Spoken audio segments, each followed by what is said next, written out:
Hello students, आज की class में हम लोग डिस्कस करने वाले हैं types of sets. That means हम सेट के डिफरेंट टाइप्स के बारे में डिस्कस करेंगे, उन्हें डिफाइन करेंगे, समझेंगे, कैटेगरी वाइज उसको अलग अलग हम डिफाइन कर लेंगे। तो चलिए हम लोग इसमें फर्स्ट टाइप देते हैं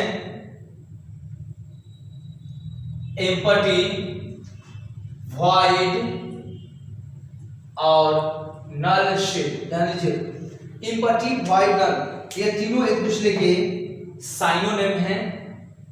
अब ध्यान देना है कि ये नल सेट, एम्पटी सेट क्या है, डिफाइन करना होगा। लेकिन डिफाइन करने से पहले हमको समझना है कि ये है क्या, यानी कि इसको इंट्रोड्यूस होना जरूरी है।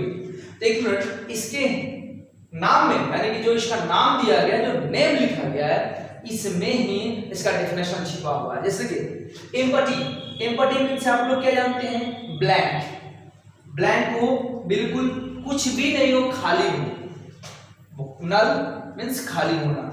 अब ऐसा कोई सेट, अभी हम एग्जांपल लें आपके सामने, सेट ए, एक such that x is a natural number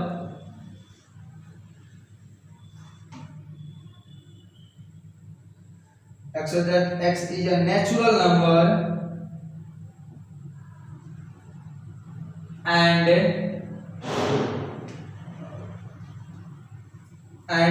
x greater than 5 less than 5 and ध्यान दीजिए, x का जो वैल्यू है, x 5 से भी लेस हो एंड ग्रेटर देन 7, ये हम देखें, ऐसा क्या क्वेश्चन आता है, एंड x बिल्कुल। तो आप हमें यहाँ पे इसका रोस्टर फॉर्म दीजिए। कोई भी एक ऐसा एलिमेंट बताइए जो कि 5 से लेस हो एंड 7 से ग्रेटर वैल्यू हो। ऐसा कोई भी नेचुरल नंबर पॉसिबल नहीं है। आप कुछ बच्चे जल्दीबाजी बोले सर 6, तो आप ही बताओ 6 जो नंबर है ना, वो 5 से ग्रेटर है। यहाँ पर क्वेश्चन 5 से लेस होना चाहिए। इसमें कोई भी एलिमेंट नहीं, क्यों कहते हैं ब्लैंक, बिल्कुल। अब इसमें कोई एलिमेंट ही नहीं है। जब कोई भी एलिमेंट नहीं हो तो इस टाइप के जितने भी सेट होंगे हम उन्हें क्या बोलेंगे, एम्पटी, नल और वॉइड सेट। तो चलिए इसे हम डिफाइन करते हैं। A set which does not contain, ध्यान दीजिए, कोई भी नहीं, does not contain any element is called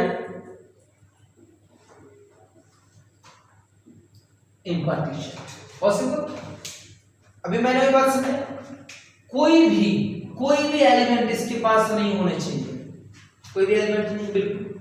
ऐसे जितने भी टाइप के सेट आपको मिलेंगे, अभी जब आप वर्क कीजिएगा 1.2, तो वहां पे आपको नल सेट को जस्टिफाई करना होगा। तो वहां पे आपको ये देखना है कि किसी भी सेट के लिए यदि उसको टाइप के बारे में बात की जाए तो हमेशा उसका आप रोस्टर फॉर्म फाइंड करोगे। जब भी आप उसका रोस्टर फॉर्म ऑब्टेन करना चालू करोगे तो उसके अनुसार आप डिफाइन इजीली कर सकते हैं। जैसे कि अब बात करें एम्पटी सेट की, इसमें एक भी एलिमेंट नहीं होने चाहिए। अब इसका कुछ रिप्रेजेंट भी तो करना होगा क्योंकि खास एलिमेंट है, and it is represented by या denoted by only curly bracket और 5। इसे हम 5 से भी रिप्रेजेंट करते हैं। दैट मींस कहीं भी अगर आपको 5 मिल जाए तो समझिएगा क्या है, एम्पटी सेट है, वॉइड सेट है, नल सेट है। तो टाइप 1 क्लियर आप लोग का, बहुत इजी है। इसके नेम में यानी इसका नाम जो है उसमें ही काम छिपा हुआ है। एम्पटी मींस खाली एक भी एलिमेंट नहीं होने चाहिए। तो चलिए अब हम लोग सेकंड टाइप की ओर बढ़ेंगे।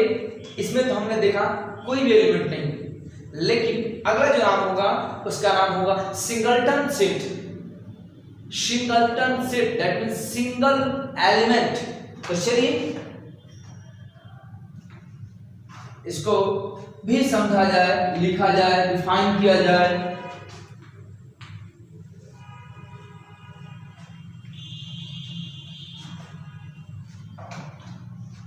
तो देखेंगे हम लोग तो सेकेंड नाम देने वाले हैं हम सिंगलटन शीट। देखिए यहां भी आपको बिल्कुल रटना नहीं है, कोई भी चीज को बिल्कुल समझना है, बेहतर है सिंगलटन अलग कीजिए ना, केवल सिंगल कीजिए। देखिए तो क्या होगा, बिल्कुल वन एलिमेंट ही होना चाहिए।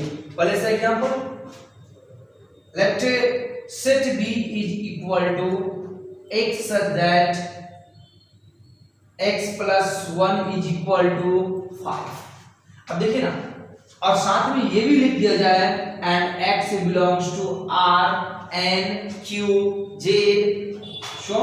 तो आप यदि इसका रोस्टर फॉर्म फाइंड करेंगे तो आप देखते हैं x का सिंपल सा वैल्यू ओनली 4 है, जिसको हम ऐड करेंगे 1 में, रिजल्ट हमारा 5 आएगा।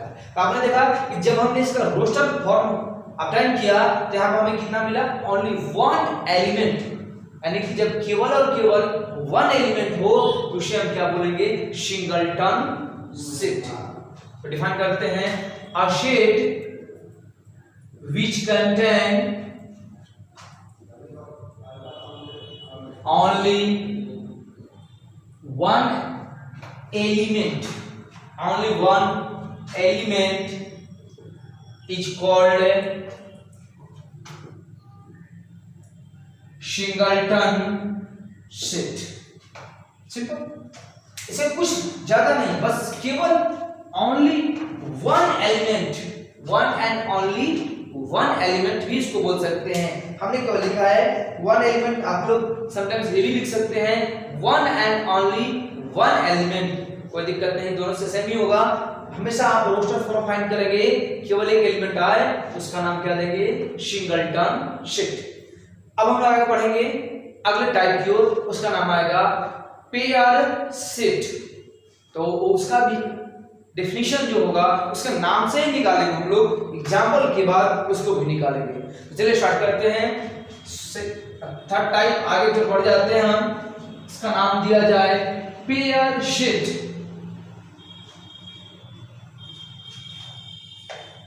ये भी कोई टफ नहीं है, काफी इजी है, नाम है पेयर शीट। ये देखिए बिल्कुल इसके भी नाम में ही काम छिपा है। पेयर मींस क्या होता है, एक समूह, वो भी ऐसा समूह, एक ऐसा कलेक्शन जो 2 एलिमेंट के साथ हो। पेयर हमेशा 2 का ही बनता है। दैट मींस हमने एक एग्जांपल यहां ले लिया है, कोई ऐसा सेट है जिसमें पेयर है, जैसे x such that x square is equal to 9 and x belongs to r। अब आप ध्यान देंगे कि अब यदि आप इसका रोस्टर फॉर्म फाइंड करेंगे तो x के कौन कौन से वैल्यू हैं जिसके लिए स्क्वायर करने पर 9 रिजल्ट आएगा। आपको पता है -3 and 3, यहाँ पर आपको क्या मिलता है, इसमें ओनली 2 एलिमेंट्स हैं, 2 के अलावा कोई भी एक्स्ट्रा एलिमेंट नहीं होगा। यानी जब ऐसा कोई सेट हो जिसमें केवल 2 एलिमेंट हो तो हमारा क्या होगा, पेयर सेट। चलिए डिफाइन करते हैं, a set which contain only 2 elements is called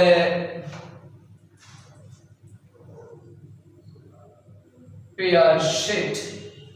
simple, बिल्कुल बहुत इजी है, केवल और केवल हमेशा ध्यान रखेंगे इसमें 2 ही एलिमेंट होने चाहिए, 2 के अलावा कोई एक्स्ट्रा एलिमेंट नहीं होना चाहिए। इस टाइप के जितने भी शीट होंगे उन्हें नाम दिया जाएगा pair sheet.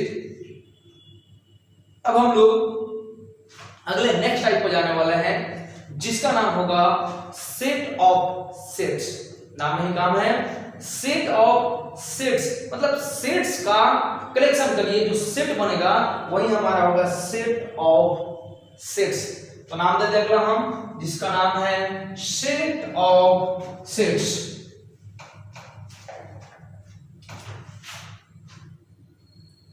Set of sets, बिल्कुल। पहले इसका हम लोग एग्जांपल करेंगे, देन डिफाइन करेंगे। तो देखते हैं सेट ऑफ सेट्स कैसे डिफाइन होगा, क्या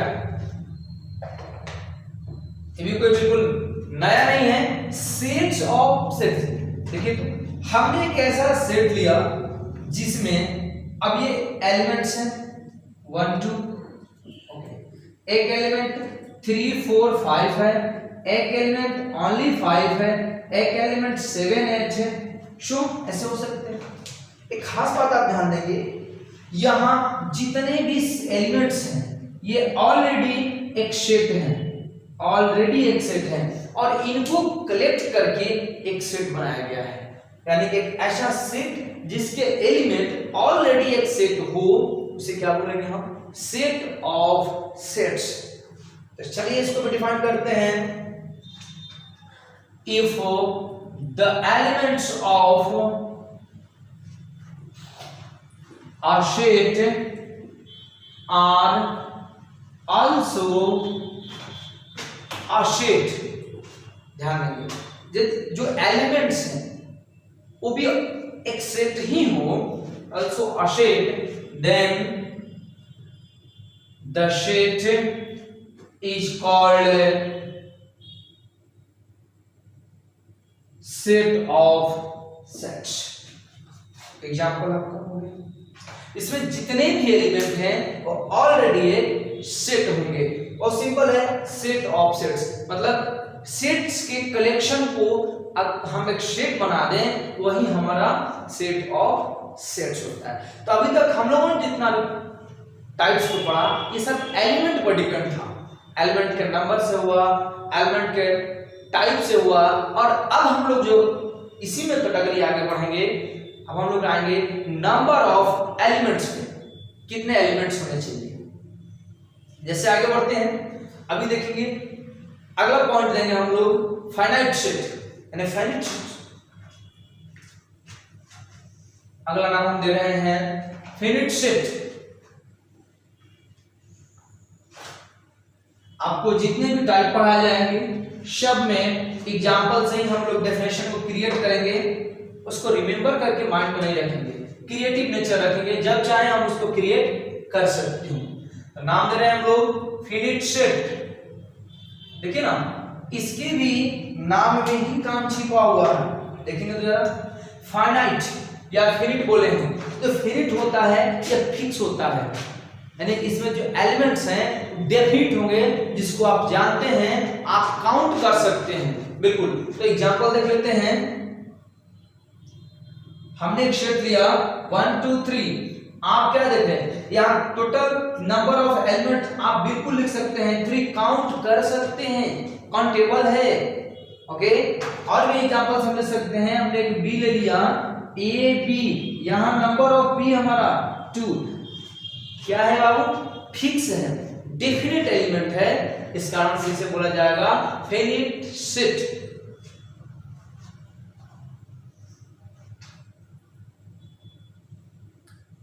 If a set is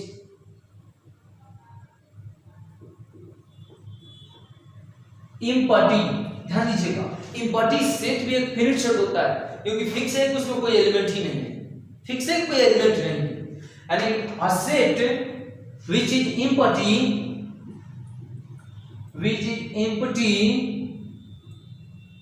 और इम्पटी के साथ साथ इम्पटी और consist definite number of elements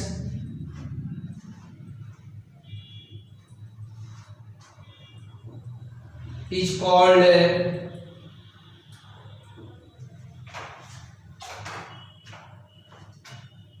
finite set, finite set। आप ये ध्यान रखेंगे, इसमें जो एलिमेंट्स हैं वो फिक्स हो, कंटेबल हो, और उसमें जो एलिमेंट हम इजीली हम काउंट कर सकते हैं, इसे हम क्या बोलेंगे? Finite set. चलिए, तो अगला टाइप आते हैं जस्ट इसके अपोजिट, फिनिट तो पढ़ लिए, अगला क्या होगा? Infinite set, just opposite. इसमें डेफिनिट होंगे, उसमें इंडेफिनिट होंगे, इसमें कंटेबल है, उसमें अनकंटेबल है, काउंट नहीं कर सकते हैं। बिल्कुल हम लोग अगला नाम देंगे जिसका नाम होगा इनफिनिट सेट।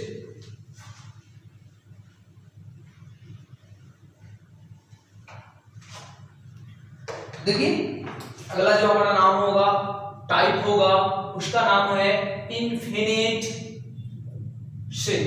बिल्कुल आप यहां देख रहे हैं इन लग गया मतलब इनफिनिट के अपोजिट हो गया। अब यहाँ एग्जांपल पर समझते हैं। Set b is equal to, हमने ऐसे लिख लिया। आपको कितना पता है कितने नंबर्स, आप नंबर भी बता सकते हैं? नहीं बता सकते। आप कोई बोल दे सी एक सेट ले लीजिए, x said that x belongs to r, अब लो वो प्रॉब्लम। अब x belongs to r real number count नहीं कर सकते हैं, अनकाउंटेबल है, काउंट हो ही नहीं सकता है। इस टाइप के सेट को क्या बोलेंगे हम लोग? Infinite set. चलिए डिफाइन करते हैं। इफ द नंबर ऑफ, अगर टाइप से कर देते हैं, if a set consist indefinite number of elements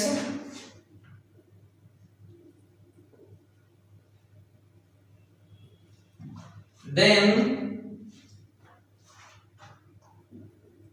set is called infinite। Okay ऐसा ध्यान देंगे आप हमेशा, काउंटेबल ही नहीं हो। दैट मींस क्या है? इनफिनिट जो है इनफिनिट का अपोजिट है, इनफिनिट जो है फिनिट का अपोजिट है। अगर काउंटेबल नहीं है तो इनफिनिट लिखिएगा, काउंटेबल है तो फिनिट लिखिएगा। अब अगला टाइप आएंगे हम लोग जिसका नाम होगा इक्विवेलेंट। इक्विवेलेंट देखने में समान हो, दैट मींस उसके जो नंबर है, नंबर ऑफ एलिमेंट्स है वो फिक्स हो। तो चलिए हम लोग काम करें अगला टाइप पर जिसका नाम दिया जाएगा इक्विवेलेंट सेट।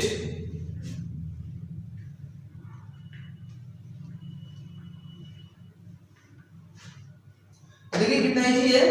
अगला टाइप भी काफी आसान है जिसका नाम आ रहा है इक्विवेलेंट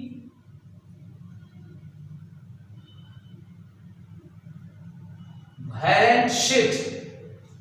अब देखिए आप बहुत आसान, इसके ही नाम में काम छिपाओ। अब देखिए आप, मैंने एक एग्जांपल ले लिया, जैसे सेट ए 5 6 7, तो नंबर ऑफ ए कितना है आपका? हमने एक और सेट लिया A B C, number of B कितना है बाबू? 3। तो आप देख रहे हैं कि दोनों के जो नंबर ऑफ सेट्स हैं तो उनमें एलिमेंट्स हैं वो इक्वल है। यानी कि देखने से, ये इसको बताएं कि देखने से सेम है, यानी आप लोग सिमिलर पढ़े हैं क्लास 10 में, वही चीजें यहाँ पे देखने में सेम है। तो इस टाइप के जो सेट्स हैं इन्हें हम क्या बोलेंगे? Equivalent set. और इन्हें रिप्रेजेंट किया जाता है वहीं जस्ट सिमिलर के साइन से, सिमिलर के साइन से रिप्रेजेंट किया जाता है। इसको डिफाइन कर सकते हैं, if the number of elements of two sets are equal, if the number of elements of two sets are equal, then both are called equivalent sets.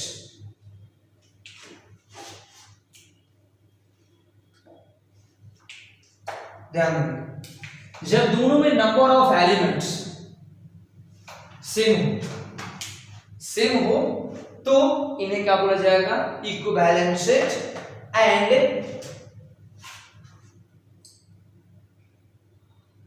Denoted by and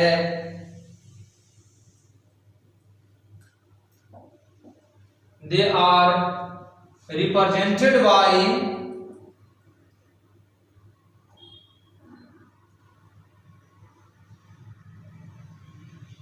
denoted लिखेंगे,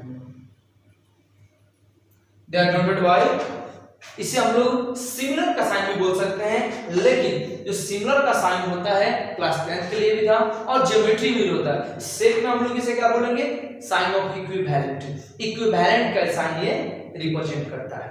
clear? Example भी होगा आप लोगों का, तो आप कहीं भी देख सकते हैं इक्विवेलेंट है कि नहीं है। नंबर ऑफ एलिमेंट्स इक्वल होने चाहिए।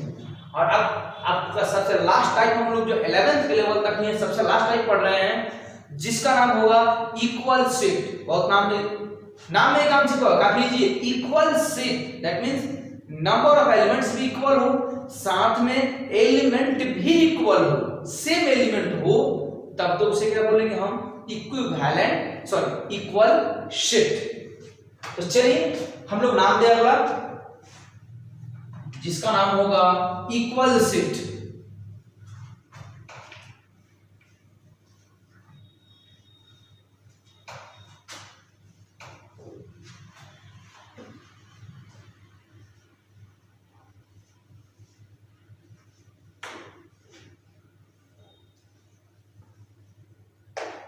अगला टाइप का नाम दे रहे हैं हम लोग जो हम लोग के लिए सबसे लास्ट होगा इक्वल सेट। अब देखिए इसके नाम में ही काम छिपा है। जैसे मान लीजिए कि हमने एक एग्जांपल हम दे रहे हैं, हमने एक सेट ए लिया है 5 6 4 7 9। नंबर ऑफ ए कितना है बाबू, और एक और सेट ले लिया 7 4 9। नंबर ऑफ बी कितना है, नंबर ऑफ एलिमेंट्स तो सेम है, साथ ही साथ आपको और कुछ मिल रहा है 4 4 7 7 9 9, मतलब सेम एलिमेंट। तो इस कंडीशन में हम क्या बोलेंगे, दोनों को equal set. therefore A equal to B। Clear? if the number of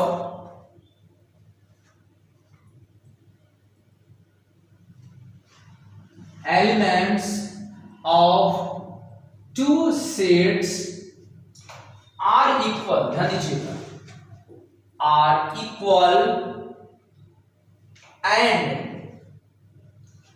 एक खास बात यहां ध्यान रखना है, element of every element of one set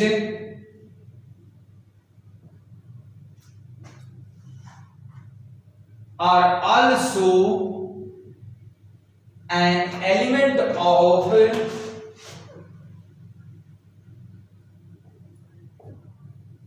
another set, then both are called equal set.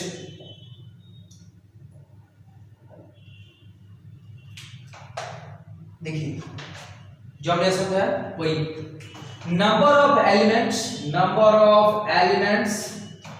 Equal. Clear? Number of element equal होना चाहिए, साथ में every element of set one set also an element of another set। that is, से कहने का मतलब क्या हुआ, for two set A and B, for two set A and B, if X belongs to A, there implies X also belongs to B। X एक ऐसा element है जो कि A में है, तो ये पॉसिबल भी होना चाहिए, नेसेसरी होना चाहिए कि X B में भी होना जरूरी है, इसका भी एलिमेंट हो। then A equals to B। Okay, तो आप लोगों ने देखा अभी हमने टाइप्स में सब कुछ क्लियर कर लिया। इक्वल सेट भी हो गया, आप इक्वल अनइक्वल सेट भी कर सकते हैं। इक्वल सेट के लिए इक्वल का साइन दीजिएगा, अदरवाइज कट कर दीजिएगा। तो आप लोगों ने इक्वल सेट भी देख लिया। टाइप ऑफ सेट हम लोग का 11th लेवल के लिए समाप्त हो गया है। अब हम लोग नेक्स्ट क्लास में एक्सरसाइज 1.2 का सॉल्यूशन करने वाले हैं।